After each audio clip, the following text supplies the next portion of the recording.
This 5-frame sequence of New Horizons images captures the giant plume from Io's Tvashtar volcano. Snapped by the probe's long-range reconnaissance imager, LORRI. As the spacecraft flew past Jupiter earlier this year, this first-ever movie of an Io plume clearly shows motion in the cloud of volcanic debris, which extends 330 kilometers, 200 miles, above the Moon's surface.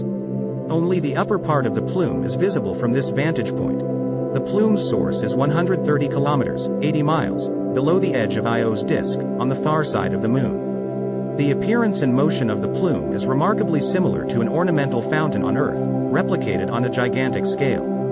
The knots and filaments that allow us to track the plume's motion are still mysterious, but this movie is likely to help scientists understand their origin, as well as provide unique information on the plume dynamics.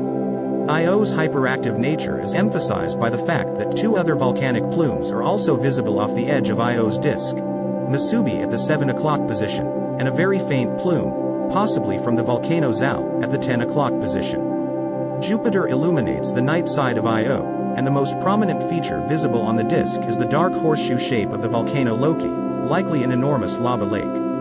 Busal Mons, which at 18 kilometers, 11 miles, is the highest mountain on Io and one of the highest mountains in the solar system, pokes above the edge of the disk on the right side.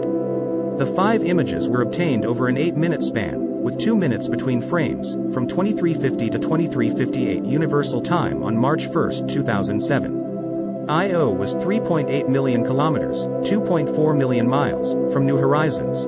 The image is centered at Io coordinates 0 degrees north, 342 degrees west. The pictures were part of a sequence designed to look at Jupiter's rings, but planners included Io in the sequence because the Moon was passing behind. For daily video updates, subscribe to Only Facts.